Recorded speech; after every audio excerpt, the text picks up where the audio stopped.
What's going on, guys? Welcome to another episode. Today in this video, I'm going to be inspecting the 240 and seeing what's wrong with it.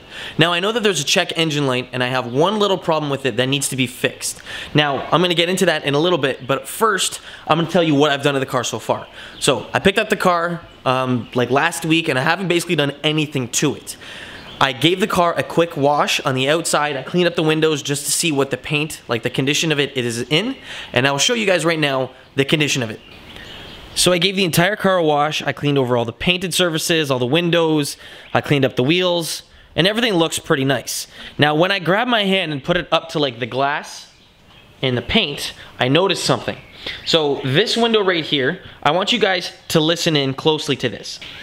Okay, so in person, you can definitely hear a huge difference between rubbing your hand on this glass versus this one. And that's because I did something to this one. So listen to this. Can't really hear anything. And then listen to this. Kind of sounds like sandpaper. I gave the entire car a wash. I degreased the entire thing. But you can still hear noise. And the same thing kind of goes for the paint. Listen to this.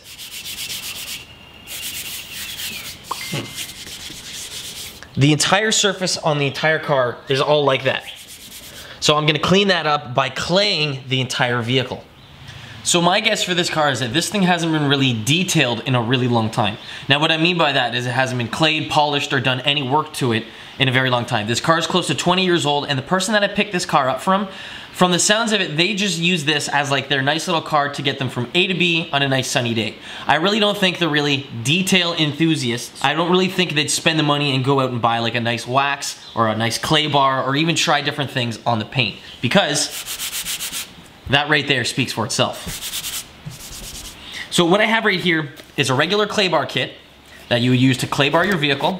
This is a Meguiar's detailing clay, and this is the mild grade.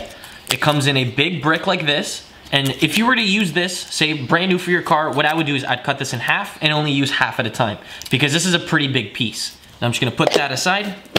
Something that I've seen, and a lot of people have been saying good things about it, and a lot of people have been saying bad things about it. I wanna check out today how well these things actually work. This right here is basically a clay bar kit that's a sponge. So the bottom part right here has the same kind of texture as clay, and when you rub this over your panel with lubricant on the paint, it should take off all the surface contaminants, and from what people say is it works better than clay.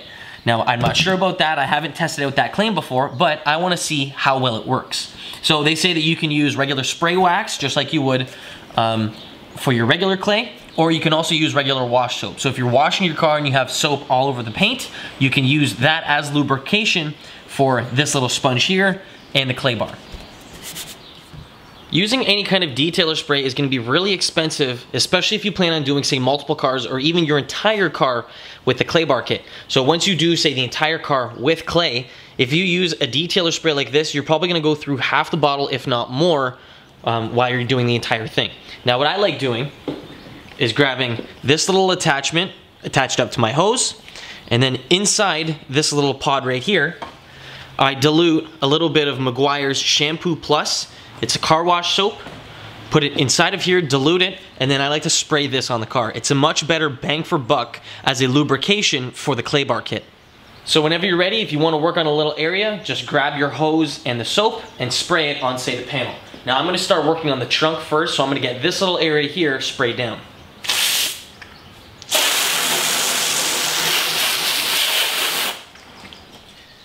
Now I know how clay bar kits work. I want to try out this little piece right here and see how well this works on the paint. So before I actually go ahead and put this on the panel, I'm going to put a little bit of the soap on here as well for that extra lubrication. And then whenever you're ready, just apply this on the panel and go over the entire painted surface. Now if the panel starts to get dry, just grab your soap and re-lubricate this so that the little sponge will just glide nicely over top. Now, once you're doing this, you should hear those imperfections come up. So when they come up, when you glide this over the panel, you shouldn't really hear anything at all. So you should be able to hear some sort of like grit to it on a panel that you haven't done. Can you hear that? So you should be able to hear something like that. On a panel that's like getting clean, the more you rub this on there, the cleaner and less noise you're gonna hear from the panel. Now, something that I'm noticing with this is that it's a little sticky. So it likes to catch the panel more once you hit like a little dry spot.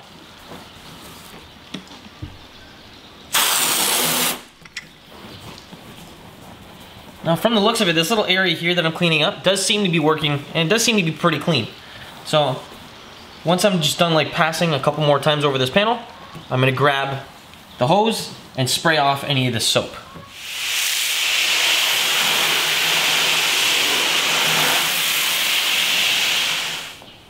Next up, grab some sort of waffle weave towel just to dry the little area up so that we can inspect it to see if it actually made any difference.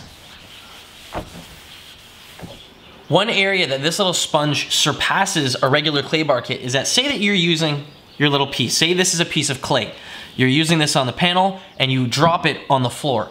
If you get any kind of dirt that touches the clay, getting that little piece of dirt out of the clay is gonna be pretty much near impossible. You're basically gonna be throwing the entire thing out.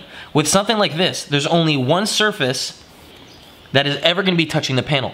And the nice thing about this is that whenever you're done with it, you can just wash this off, rinse it, and this is gonna be good. You can drop this on the floor. If any kind of dirt gets accumulated on this little piece, you can simply rinse it off and it's gonna be good to go. The cool thing about using this kind of sponge or a clay bar kit, if you have any contaminants on your paint, you can remove them with this.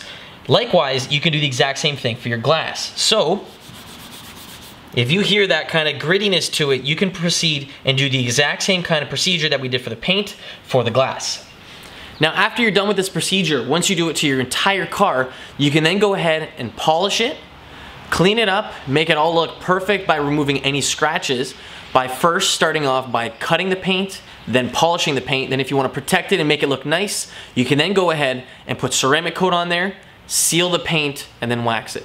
There's a lot of things that you can do to make your paint and even your windows look fantastic for that matter.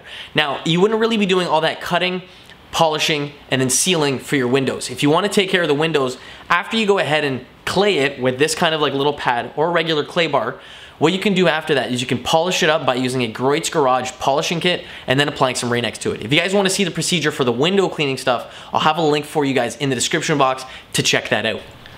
I'm going to continue the exact same claying process that you guys just saw for all of my paint and all of my glass so that it's all contaminant free.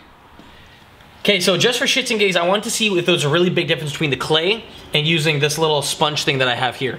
And oh my gosh, is there a big difference. So I started using the clay for this side of the hood.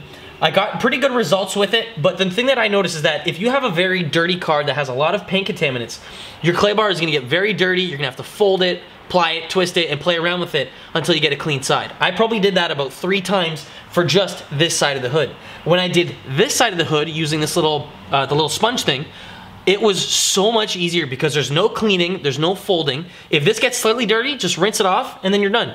I probably did this side in a matter of 30 seconds, where this side I probably spent about 5 minutes on. It's just a heck of a lot easier using this little sponge, and you can also pick up a fine or a more abrasive kind of sponge, just like you can do with clays. So in the future, I'm probably gonna be getting rid of these and kind of veering away from clay bars and using these little nano sponges.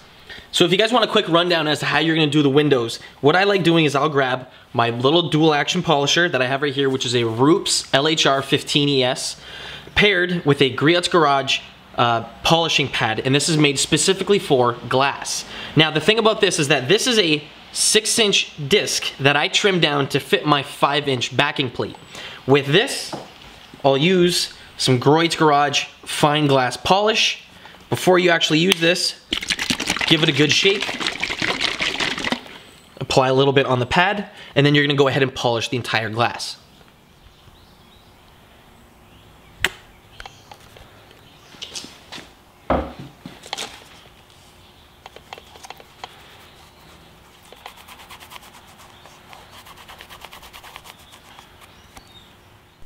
With your polishing pad ready to be polished on the car, grab your polisher, turn it on, and get rid of the imperfections found on the entire glass.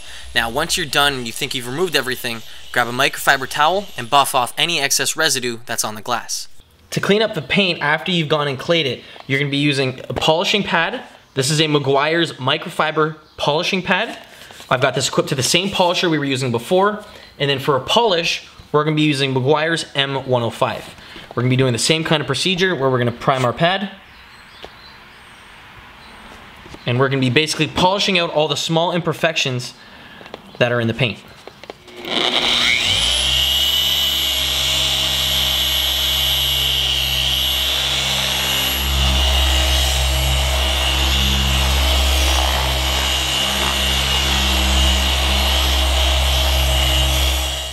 Whenever you're done like a little area, grab your microfiber towel, buff off any excess polish that's on the paint, and then just repeat this exact same procedure for the entire car. With the exterior of the car now cleaned up and taken care of, I want to show you guys my little problem that I have on the inside of the car. So if you'll take note on the left, I have a check engine light, and I'm going to show you what the code is that's creating that light. So I hooked up my scanner up to the car to see what the problem is. So while I did that, I found out that I have a code P1446, and it's the vent control valve. I did a little bit more research into it, and it's the evap canister. What happens is it's stuck closed, and it's not allowing any kind of movement for the evap canister. So I'm gonna probably need to either replace the solenoid, and if I can't replace just the solenoid, the entire thing's going to need to be replacing. Now, I've had the car for about a week now, and something that I haven't really done, even when I bought the car, was take a look at in the trunk. Okay, so I have the car sitting inside the garage. I turned it around yesterday only because I wanted to detail this side and have good lighting from here. Now, I want to turn it around and bring it out, but it's raining. So it's staying in here, but check this out. Okay, so inside the trunk, we've got, I think that's the jack, or the parts for the jack. The previous owner was guaranteed a golfer. Take a look at all these like little golfing tees, and even the pencils that I found in here. So I'm gonna get a vacuum, clean all this stuff up, and check this out. Look what I got.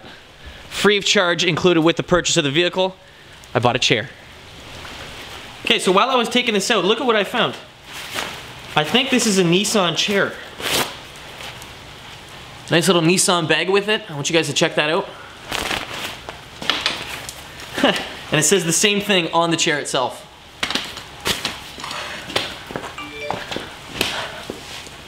Worth it. There we go. Looks good, nice and clean. So even if we go underneath, we lift up the carpet and a little piece of cardboard, we have our functioning tire. I pumped it up to 60 PSI, which is what the tire is supposed to be at. Vacuumed out all the inside and got rid of all of those little golf tees and the pencils. Put that down. Let's close the trunk. Now, after going ahead and cleaning up the car and taking a look at how nice it actually looks, with all the dirt removed, with the paint polished, with the windows polished, the car looks really good just the way it is. Now, I saw a lot of comments and I went through the first video where I showed you guys, hey, I got this car. Now, there are a lot of guys that were like, oh, that's sweet, wicked car, and there's a lot of other guys that are saying, hey, that's really nice, but don't modify it. Considering it's perfectly stock right now, it's functional, there's nothing wrong with it, keep it the way it is. And I was thinking about it. If I say make this a drift car, if I put say 20 grand into it, put a new motor in it, do hydraulic handbrake, big wing, body kit, all that stuff. If I do all that, I'll be depreciating the value of the car. That's because the car's got 115,000 clicks, it's a 240, it's a very aspired to car, and not a lot of people leave them stock. So I think, for the time being at least, I'm gonna keep it stock. I'm gonna fix up the couple things that it has wrong with it. So the check engine light, I'm gonna solve that. If there's any rust underneath the car, which there is a little bit, I'm gonna take care of that and make it basically perfectly stock. The way it came out the dealership floor, that's how I wanna make it look, for now. If I want down the road, maybe I'm not happy with it, maybe I'll get another 240. Maybe I'll do up this one. I don't know. But the way that it is right now, it's gonna hurt modifying this thing and butchering it up. Because I was thinking about it, for the last 19.5 years, this thing has looked the way that it is right now. No mods done to it, no nothing done to it, and it hasn't been butchered by a 16-year-old kid that just got his license. For the time being, it's staying the way it is. Maybe down the road, if I'm tired of it, maybe I want more power, maybe I'll go from there and have some more fun, do it up. I don't know. If you guys have any questions regarding the video, throw them down in the comment section below, and I'd be more than happy to help. Again, guys, thanks for watching. I'll catch you in the next one.